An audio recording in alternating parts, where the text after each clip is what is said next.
안녕하세요. 꽃보다 책 안리편의 진율입니다. 오늘 제가 소개해드릴 책은 코스모스라는 책인데요. 이 책은 지난번에 했던 것처럼 이어서 3편을 하도록 하겠습니다. 이번엔 7장, 8장을 읽었는데요. 7장 뒷부분부터는 별이 이동하는 것에 대해 설명합니다.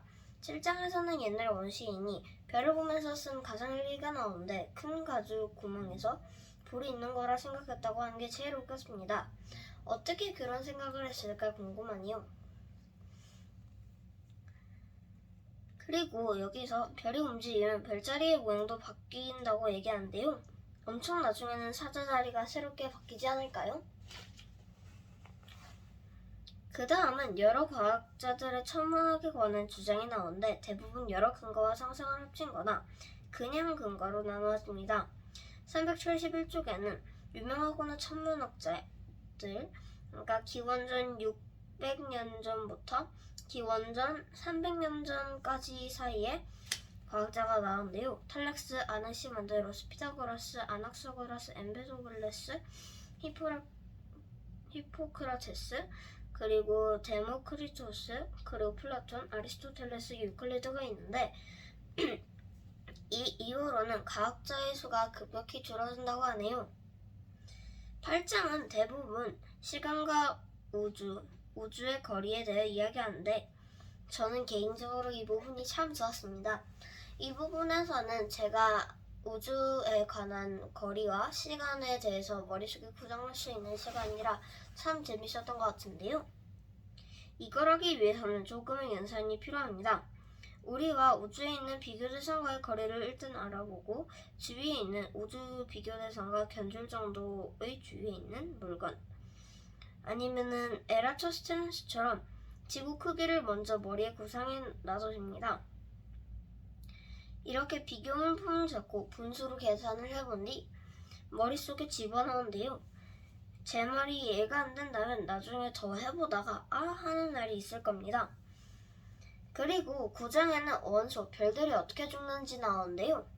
우리 몸은 원자 10의 28제곱계로 이루어져 있고 우주의 모든 중성자 10의 10제곱의 100제곱이니까 우주의 구글 플렉스를 적어놓기 부족할 정도입니다. 제가 여기서 하나 얘기 안 한 게 있는데 바로 이 구글 플렉스가 우주에 있는 모든 중성자보다 큰 건데요. 단위가 그만큼이나 크다는 거죠. 이거는 우주에 다 써놓기도 힘들 정도라고 하는데요. 무한대보다 조금 더 작은 숫자일 거라고 예상합니다. 이건 추가 상식인데 구글 회사가 구글처럼 많은 정보를 가지고 있다 해서 이름을 구글이라고 지었다고 하네요. 나중에는 연금술에 대해서 나오는데 도대체 왜 금을 못 만드는지 이해가 안 갑니다. 나중에 보니까 금으로 바꿀 수 있지만 바꾸는데 금액이 바꾼 금과 금액이 같아서 일부러 안 바꾼다고 하네요. 이제 역사 부분을 해볼 건데 지난번에 얘기했던 것처럼 역사 계속 할 거라고 했죠? 그래서 이번에도 역사를 하려고 합니다. 이번에는 알렉산드로스와 헬레니즘 문화에 대해서 알아보려고 합니다. 먼저 알렉산드로스는 알렉산드로스 왕과 그의 아버지 필리포스 3세가 살던 나라인데요. 필리포스 3세는 펠로폰네 전쟁으로 약해진 그리스를 정복하고 페르시아도 정복하려 했지만 그러기 전에 죽고 맙니다. 그래서 그의 아들인 알렉산드로스가 페르시아, 아시아, 유럽, 아프리카 국가를 정복하고 페르시아 국민들의 반란을 일으키지 못하게 그리스인들을 페르시아로 이주시키고 자신의 얼굴을 새긴 동전으로 화폐 유통시킴으로써 상황이 발달하게 됩니다. 그리스와 페르시아인을 같이 결혼시켰고 그리고 자기의 정복한 땅에 자기 이름을 딴 알렉산드리아라는 도시도 건설했다고 합니다. 헬레니즘 문화는 그리스와 아시아의 문화가 합쳐진 건데 예술 작품으로는 밀로의 비너스 섬, 니케, 라오콘 군상 등 여러 가지 군상을 세웠습니다.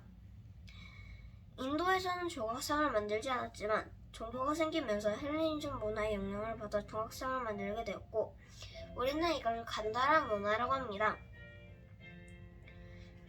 불교 조각상이 중국 한국까지 전해졌고, 그리고 알렉산드로스가 한 일이 또 있는데 그게 바로 골디디우스의 매듭을 푼 것입니다. 나중에 알렉산드로스는 전쟁 반대하는 병사들의 말을 따라 다시 바빌론으로 돌아갔지만 가자마자 열병에 걸려 33세의 젊은 나이로 죽고 맙니다. 그런데 알렉산드로스가 겐지스강까지 나아갔으면 어떻게 됐을까요? 제 생각에는 병사들 사이에서 반란이 일어나 알렉산드로스가 죽었거나 병사들이 몰래 후퇴해 안 좋은 왕으로 기억남았을 것입니다. 나중에 알렉산드로스가 죽고 나서 대제국은 후계자 문제로 세 왕국으로 나눠지는데요. 그중 하나가 클레오파트라의 조상인 프톨레마이오스, 과학자는 아니에요. 가 다스리는 이집트입니다.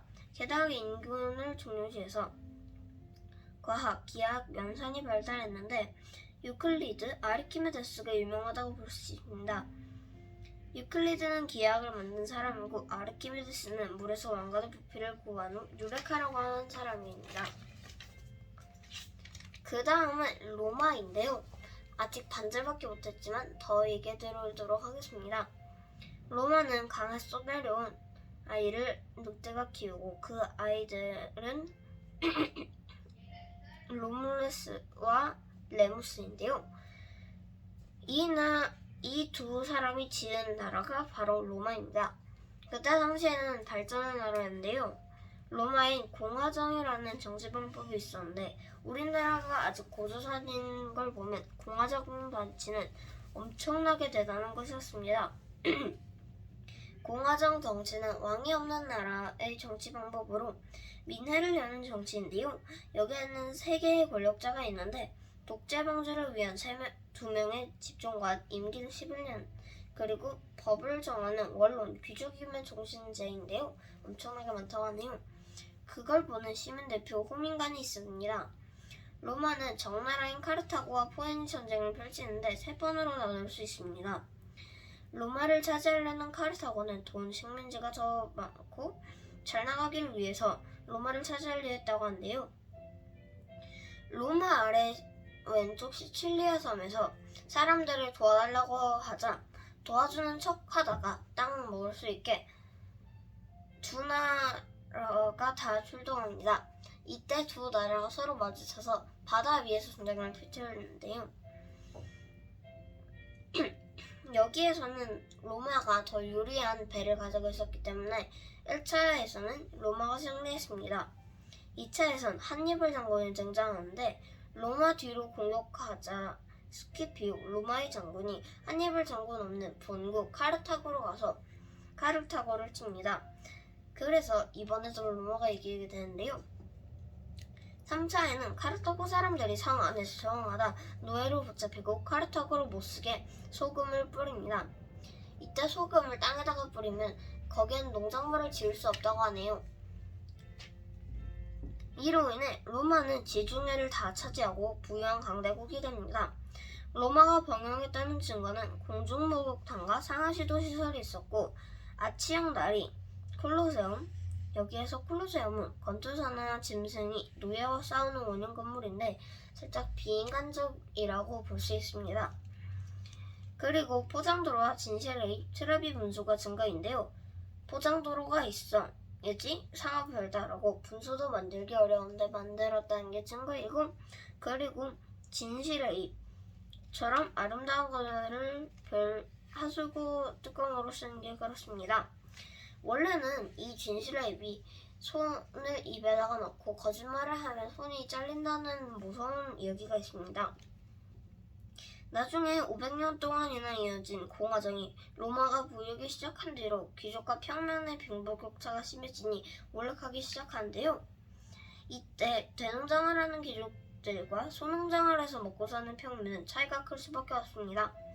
이렇게 해서 공화정은 무너지지만 그라쿠스의 형제 호민관인데가 나서서 공화정을 다시 살리자고 했지만 평민들에게만 사랑받고 귀족에게는 미움받아 나중에 귀족에게 살인을 당한다고 하네요.